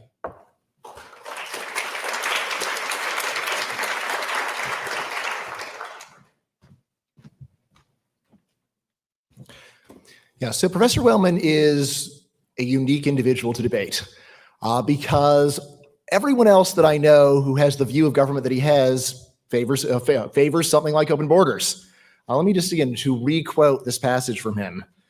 So quote, this is Wellman again, quote, "The coercion states invariably employ is non-consensual and as such is extremely difficult to justify," end quote. Most people think that thing, look at Norway and say, you know, Norway isn't really consensual. Norway is actually forcing people to be part of something many of them don't want to, and we should be suspicious even of what Norway does. But Professor Wellman doesn't want to be suspicious of Norway. Professor Wellman wants to look at Norway and say, well, it's a legitimate country. They should be able to do what they want. After conceding, well, it may look like everything's fine, but actually it's a non-consensual organization. So I say we should take Professor Wellman's words very seriously. Governments are not voluntary organizations. You're forced to belong to them. Right? Yes, you can love it or leave it, so you can flee the country, but that is not a very meaningful choice, as you might have noticed over the last election. A few people say they're going to flee if the election goes the wrong way, but they do not. So what I say is that if we take freedom of association seriously, we should. I do just want to pause on that to note that here's a libertarian say that the freedom to exit an arrangement isn't very meaningful if relatively few people do it because it's really hard to do. What do you do with right to work then? Like, exactly. It completely blows out the bottom on most of like the ideology propping up libertarian like capital anyway. Yeah, right. I mean, why is the workplace not like that? You know, that like, yeah, like people who talk about quitting rarely, you know, like most of the time, most people talk about quitting, they don't do it because it's really hard to do that. And like, and yeah, I mean, you can't do it, you know, exercise your freedom of exit too many times and you've got like holes on your, you know, resume that's going to be hard to explain in the future and all of that stuff, right? That like your rent is going to be disrupted and your health insurance is going to be disrupted. Yeah, that is a really interesting argument for a libertarian to make. We should take freedom of association seriously for the voluntary organizations, for employment relations, for tenant-landlord relations, for relationships between schools and students, all of the private ones, which of course are overruled by immigration restrictions, which say you can't hire someone that you want to hire, you can't rent to someone that you want to rent to, you can't go and sell your products to someone who wants to buy them, and you can't go and admit someone as a student because they don't have the papers that the government has given them. Wellman's theory is also odd to me because he starts with something that seems very moderate, saying, look, it's just a presumption, and then he ends up with almost the same view that someone who believes in borders no matter what would have. That's odd, right? And again, to me, suggests that there's something strange going on, but I'll leave that to you. Now, when he says that he's not recommending immigration restrictions, that's true, but we could also say he's also not condemning immigration restrictions. And in his book, he does try to just be as agnostic as possible and also to bend over backwards to be understanding towards any complaints that people might have about immigration, even if they're the kind of complaints that normally we would just say, well, even if that complaint is true, you just have to live with it. So, you know, for many other freedoms, so the freedom to change religion, right? That's a basic freedom. And if a lot of people exercise that, that could lead to some bad things. But what do we do about that? At minimum, we say, well, we'll wait and see. And if something really bad happens, then maybe we'll do something about it. But otherwise, we're just going to sit here. Or again, the freedom to have as many kids as you want. Could that lead to something bad? It might. But what do we do about it? Absolutely nothing until someone actually points to some really strong evidence that there's a real problem. Now, just to go back to the fundamental question. So is immigration human rights? So as I said, you know, if government were to go and deny you the right to live here, if the United States government were to say you don't get to be here, that would seem like an enormous human rights violation to you. Not as bad as killing you or imprisoning you, but quite bad. Again, imagine that it turned out that you were actually adopted by the family you think is your biological family, and you were illegal, right? And you wake up today and you say, oh my God, I actually don't have the papers. Would it be a human rights violation for the United States government to kick you out of the only country you've ever known? Right? And you say, well, like, are the rules are the rules? And if you don't like it, I know that Professor Wellman would say, I'm not advocating going kick them out, but he would also, it seemed to me, we'd have to say they do have a right to do it. Right? And my question is, do they, or would this not in fact be a terrible thing to do to you, so wrong that even if the government is doing it, it still should not be allowed?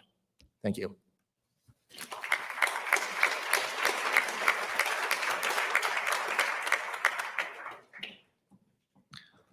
All right. Do we want to put back up the? Or are we Yeah. waiting So to get the now Q&A? that All right, that was the end of the debate proper. I think we've got some voting and some Q&A, but Yeah. we usually Stalinistically skip that part. I should say, by the way, that our very quick on the ball graphic designer Andy, after you said that thing, Dan, about Pascal earlier, he put this together. For anybody who's listening to, who's got the YouTube window Pascal, I'm sorry. open on your computer while, like on the counter while you're washing dishes or something, and you can't see the picture. It's our friend Pascal Robert from This Is Revolution, say with a speech bubble saying, my Haitian sense is tingling since Oh my God. all of the relentless talk about about how bad Haiti is, and yeah, I think Robert Carpenter in the chat says Kaplan's point is that with open borders, a Haitian could quit his $1 a day job preference for $100 a day job. Yeah, and I mean, saying that letting people do that is better than not letting people do that, sure. Right, I'm there. Right, they have but the larger point to my mind is if you were going to actually do something about poverty in Haiti, you'd need one, the United States to stop fucking with even very mildly reformist left-wing governments in that part of the world, and two, you'd need political action in Haiti that would really seriously violate the kind of property rights that all of these guys are obsessed with. And if you want a overall humane solution where we're not making life miserable for immigrants, but we're also not just like, I don't know, emptying out entire countries or whatever, right? Then you've got to do that at some point in the process. Yeah, I think you're absolutely right that it's like, and this is what I read about, that it's like those are two sides of the same coin, or however you want to think about it. It's like you can't have there, against Caplan, it's like there's not a market solution to global poverty and the forces of migration. There just isn't. It's been given a go, and here we sit, right? Like that's exactly how we ended up. The economic destabilization of so much of Central America is what has driven such large number of people, just in that example, right? And of course, we've endlessly, I think, drugged Wellman at this point for being when he says I'm not here defending the status quo, it's like, well, it sure as shit sounds like you are here defending the status quo, dude. Like everything you said is like these things are legitimate exactly as they are, and therefore have a right to impose these kinds of limitations on people. And it's like against Wellman's point, like what if my ask of Norway, right, is that they have to erase all legal distinctions between themselves and Chad, right? There is no amount of money that would make up that gap, right? That it's like you have to include every last person in Chad as a citizen of Norway. They can empty the entire country of money. Those are still not, it's just not gonna even out. So it's like even in his little weird circular worldview, monetary or other, whatever other distribution methods, it's like you're not going to reach the same thing as political rights, right? That's just not the same thing, and it never will be. And I just really briefly, we don't have to get into the weeds on this. Yeah. I don't want folks to think that like I'm a free movement absolutist in Yeah. the strict sense. It's like, I just think that in 99.9999% of cases in the current capitalist global order, Sure. it's the restrictions are unjustifiable, right? But you would still run into this issue even in an anarchist society, right? Because you still have to figure out, okay, if someone is coming into the body politic, how are they treated? Or if it's a silly example, like what if somebody decides they're going to try to reinstitute slavery, right? Like, right. or capitalism 2.0. There is actually then a loggerheads there. There is going to be a political conflict of some kind to resolve that, right? So it's like, it's not that that open borders actually solves the problem, right? There's a much bigger question here about like who's included in the we and how rights are established. Again, we don't have to get into, but I hope that folks have seen in the debate, right, that it's like the free market like banter about this either borders on the nonsensical, like just that you can't even follow it, or that it leaves completely untouched what you were saying, right, the economic conditions that are going to keep reproducing the crises over and over and over again. Yeah, I mean, I'm not an anarchist. I tend to think that if you the alternative to sort of formal states is informal states, a la Immortan Joe. But that's a big argument, get into sometime. But I mean, I'm glad you said the thing about freedom of movement, because I think this is worth underlining that you don't have to take that position to have a problem with the vast majority of immigration restrictions right now. In other words, you could say, like, maybe it would be fine to have like a speed limit, right? That you can only like incorporate, such and such many new people at a time, which in a way actually gets close to the sort of immigration system that I think many Americans are under the severe misimpression that we already have. That we actually have, yeah. Like, because people will say things like, well, I just don't like immigration and, I just don't like illegal immigration because, what about the people who did it the right way? And, like, you should wait your place in line. It's like, well, that for the vast majority of people in the world, there is no right way that's legally available to them, right? There's no great big line that you can get in, pick a number, and like, eventually, in 20 years, be like, okay, now you can come, live in the country, right? That's not how any of it works. Yeah, and I, as a practitioner, right, I can tell you, like, I would have helped so many more people before now. In fact, I probably just wouldn't even be doing these shows. I would just be helping people because it would just be so. It's like, hey, we just got to get your ticket, and then you're in line, and we're all set. Right now, that's not a thing. Again, it's just like, even in context, is like, we're not free to move wherever we want right now, right? Like, and I think that will forever be a thing in any kind of collective sense.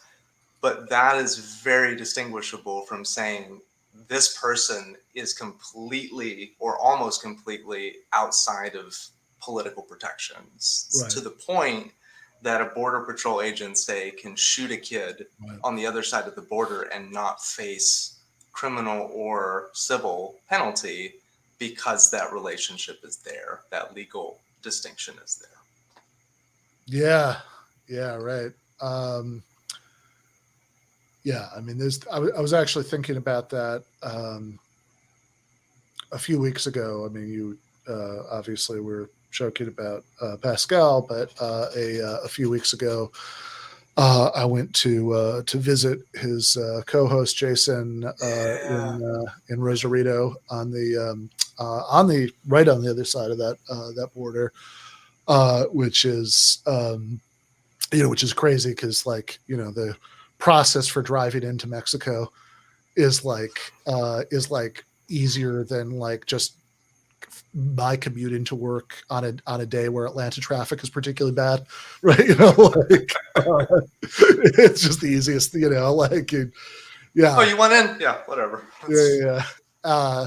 and then the process in the other direction is more of a process. There's in fact, the day they came back when Jason was driving me to the San Diego airport to drop me off, which should be a half hour, in a borderless world would be half an hour from where he lives. We ended up getting like stuck at the border for like 4 hours, and I ended up having to change my flight while on my phone while we were sitting there. But like particularly on the way in, right, when you're like, because it was daylight, and going into Tijuana and seeing the border wall stuff there, seeing the seeing the degree of poverty like right pressed up against it, right? I mean, like I just not for the first time, but I mean, like, just really powerfully had the thought, like, my God, this feels like something from a dystopian science fiction movie that, like, you have like, here's the much poorer place, and then here's this entire militarized infrastructure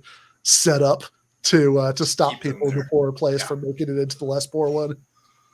Yeah, I'm not telling you to folks to go Google, but it's like I've also been down to along Arizona and the Mexican border, and like the border wall and the militarization of that space is just it really is dystopian, with the rusted towering beams and the towers and the searchlights and all of the armed personnel.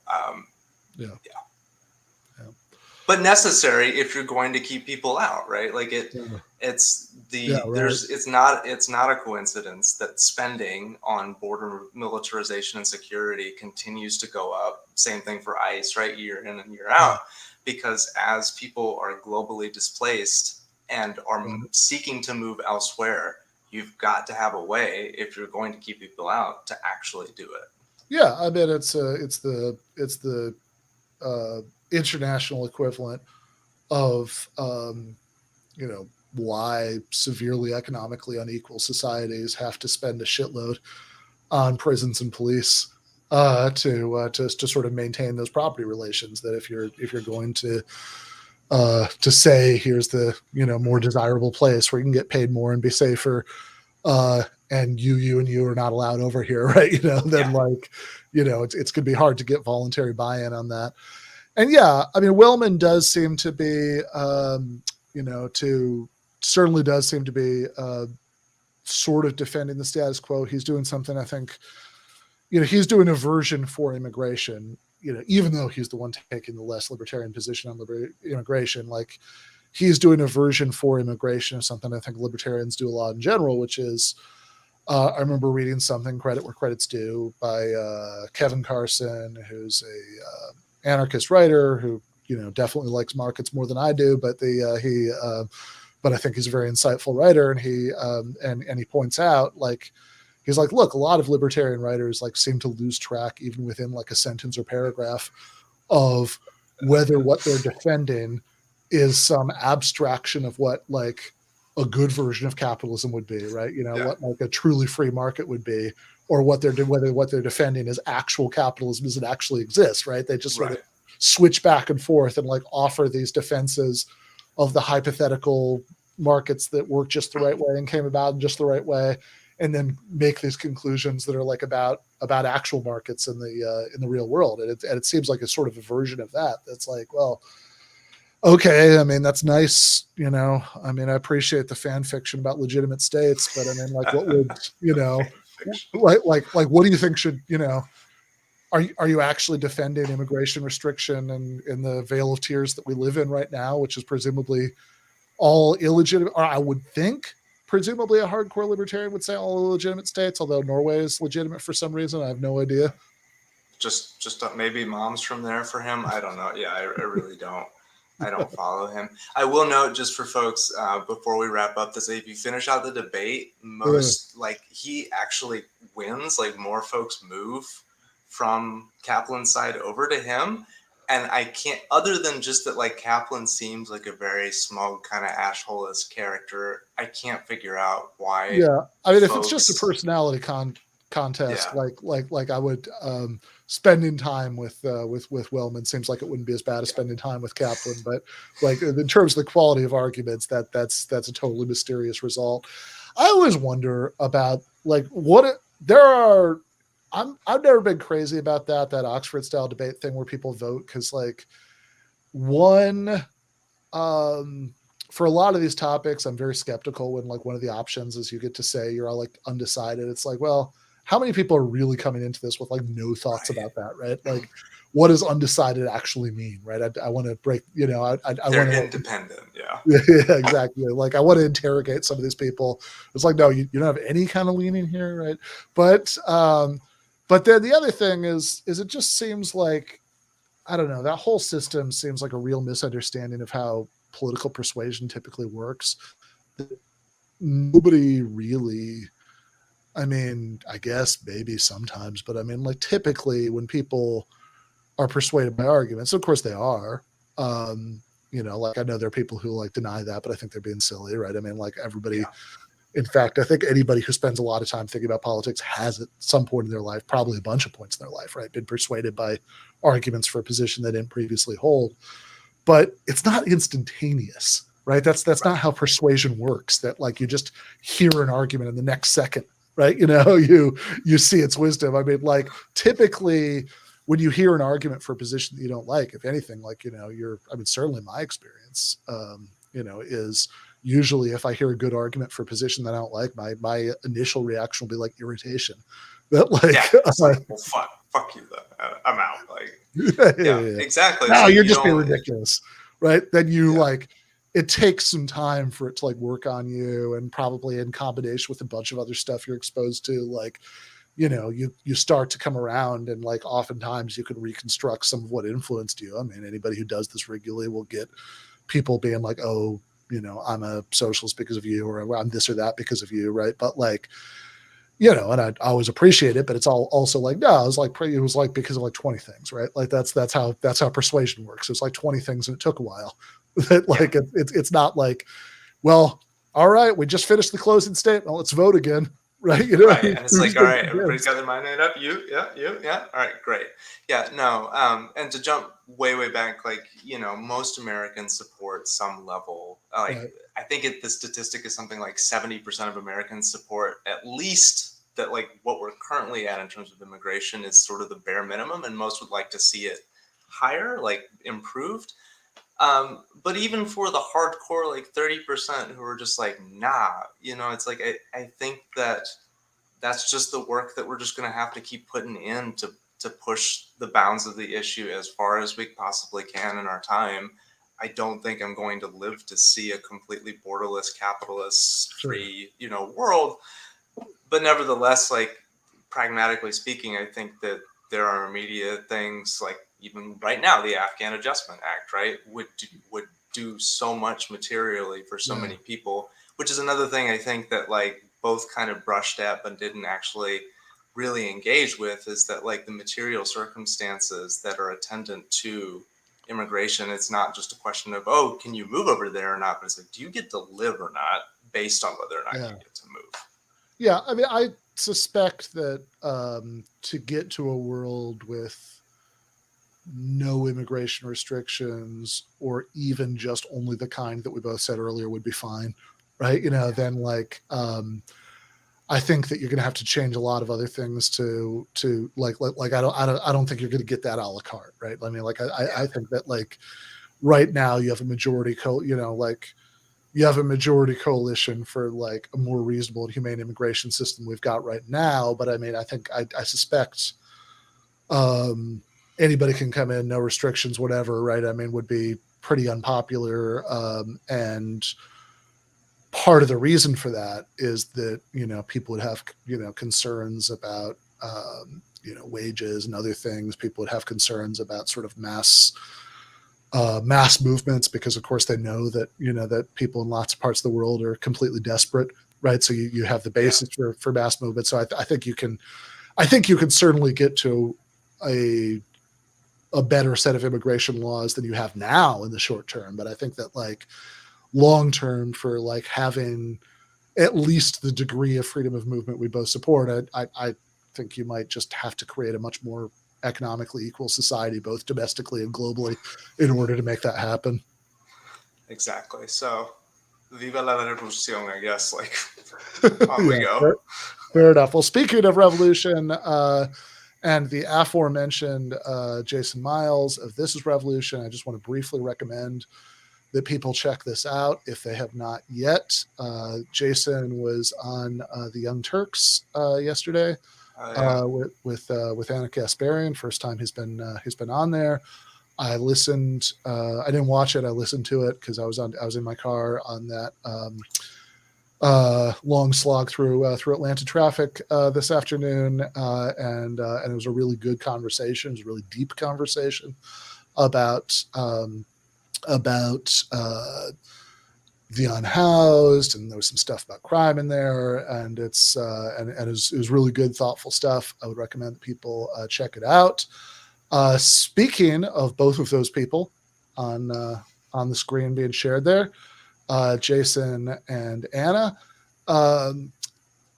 if you want to see both of them and me and Matt Leck and David Griscom and Nando Vila and C. Derek Varn, Daniel Bessner, probably some other people who I'm forgetting off the top of my head.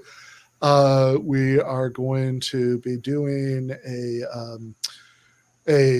GTAA / This Is Revolution / Left Reckoning live show in Los Angeles on October 23rd. So I would recommend that people check that out. It should be a lot of fun. The link to buy tickets to that is in the description for this stream. Speaking of links that are in the description, Dan's book, Berderlines. Give me the full title of the book. Borderlines. Boy, it's been a while since I said it out loud. I don't know if I know it, Ben. This is really embarrassing. I have not been on a show to like pitch the book in so long. I'm actually going to look up the name of my own book, gang. Like, that's where I'm at. The Edges. I was missing the first word. The Edges of U.S. Capitalism, Immigration, and Democracy. Yeah, there we go. So there's a link in the description to buy that book, the one he just said, from worker-owned bookstore Red Emma's. Shout out Red Emma's. Could also buy it from wherever else, but that's the link we've got in the description. First of many appearances, I hope.